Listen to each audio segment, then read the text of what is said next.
muito de positividade tóxica, né? A gente fica se perguntando se você, do outro lado, já foi vítima da tal positividade tóxica e também a gente se faz necessária a pergunta do que realmente funciona quando o assunto é melhorar a nossa saúde mental, ficar na boa, e quem vai nos ajudar a aprender a fugir disso e evitar cair nessas armadilhas mentais e usar técnicas que realmente funcionam. Ninguém melhor que a nossa querida psicóloga Larissa Fonseca, doutora Lala Fonseca. Obrigado pela presença, ainda de férias, com uma bela gravata preta crochê, olha ela aí. Beleza, querido? Sempre sorrisão, aberto. Como é que você tá? Obrigada, eu agradeço pelo convite, estou muito feliz em estar aqui. Hoje eu aprendi a fazer meu primeiro nó de gravata, então fiquei mais feliz ainda.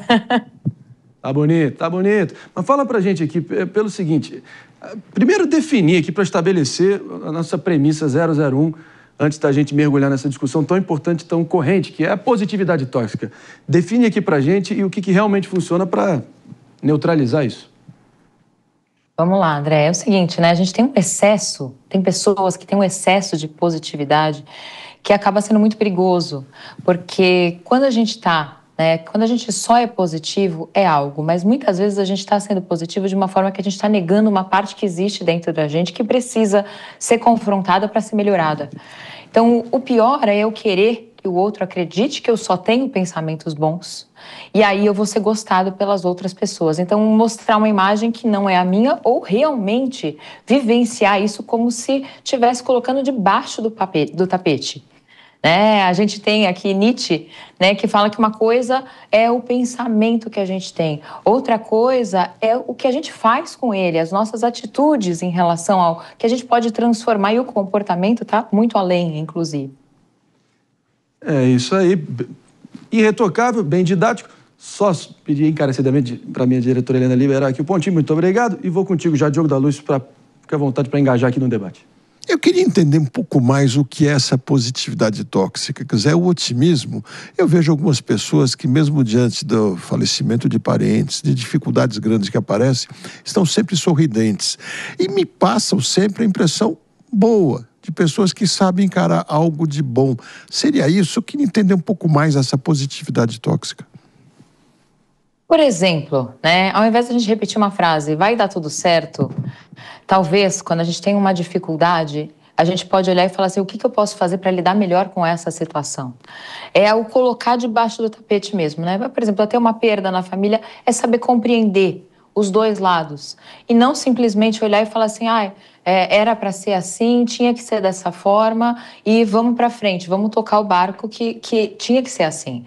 É tentar entender as coisas de uma outra maneira. Tem outras frases, Por exemplo, a questão de hoje, quando a gente se permite dizer hoje eu não estou bem.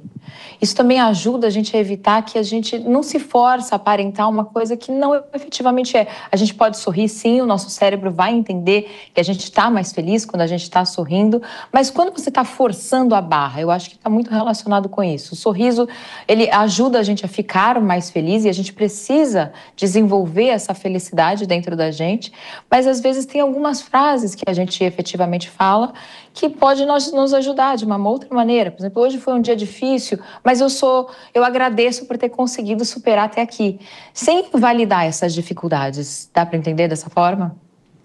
Muito bem entendido, sem dúvida. Desconsiderar a preocupação legítima da pessoa, É o cara que é demitido e aí vem um amigo e fala, nossa, pelo menos você está super bem de saúde.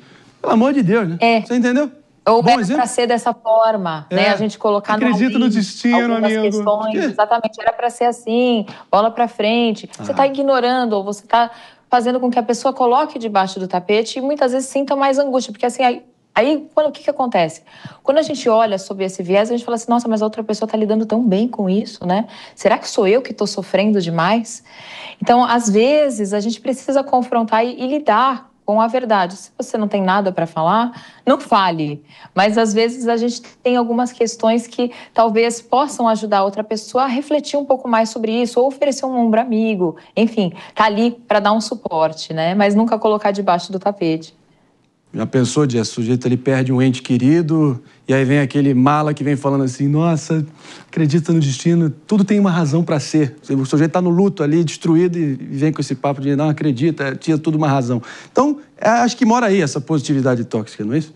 Exato, André. Eu vivenciei uma situação similar a isso. Eu fiquei muito revoltada com essa frase, que foi exatamente: era pra ser. Cumpriu sua missão. Então, assim, no momento que alguém tá passando por uma situação de luto, perdeu alguém que ama, você chega, você fala uma coisa dessa, a vontade da pessoa é te dar um soco. Então, assim, vou ser sincera, eu acho uma coisa muito violenta, eu acho uma coisa muito irreal.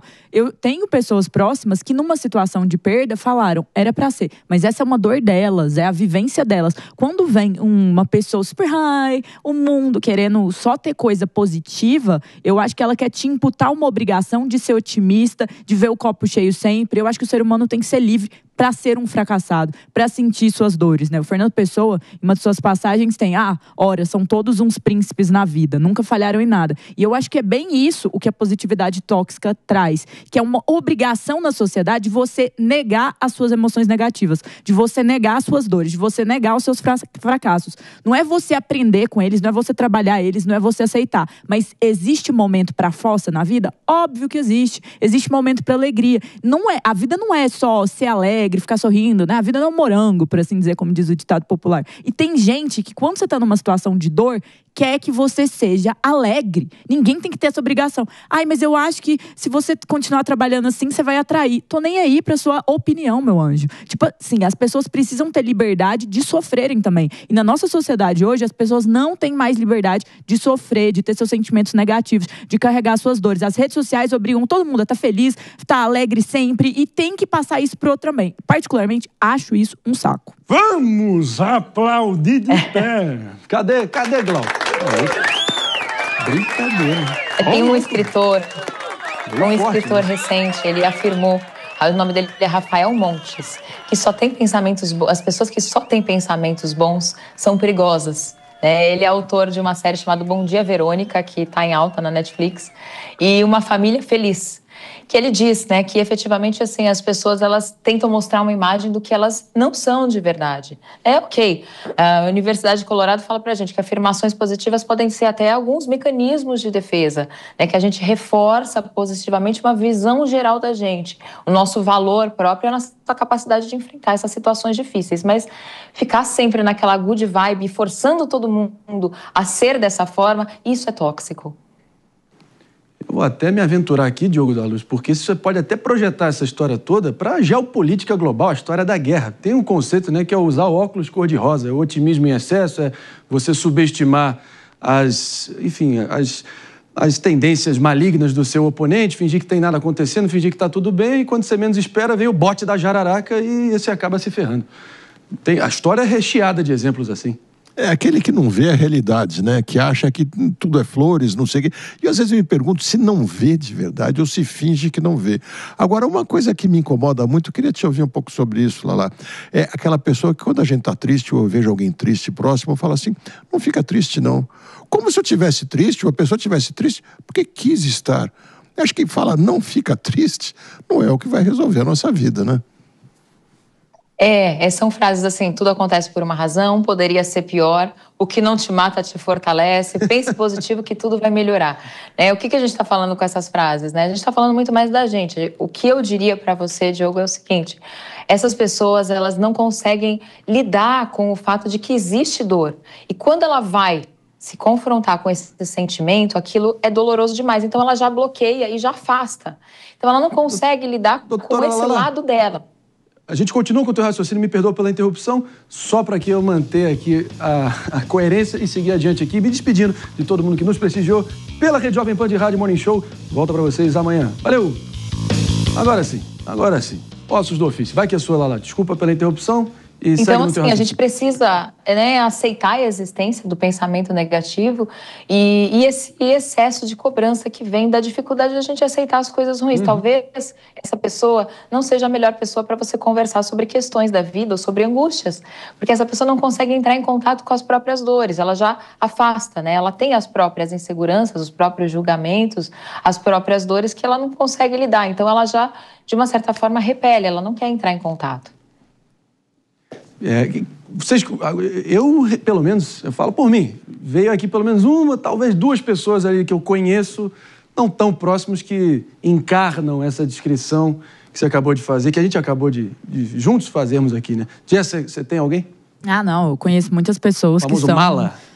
Totalmente assim, e eu tenho uma tendência nesse momento em onde eu escuto uma coisa dessa, não só olhar, mas a dar uma tirada categórica pra ver se a pessoa se toca e para de ser genuinamente um babaca com a dor dos outros. Eu acho que é irresponsável esse tipo de postura, porque a doutora Lala brilhantemente falou sobre como que isso gera na pessoa uma obrigação de, às vezes é erro meu não tá bem.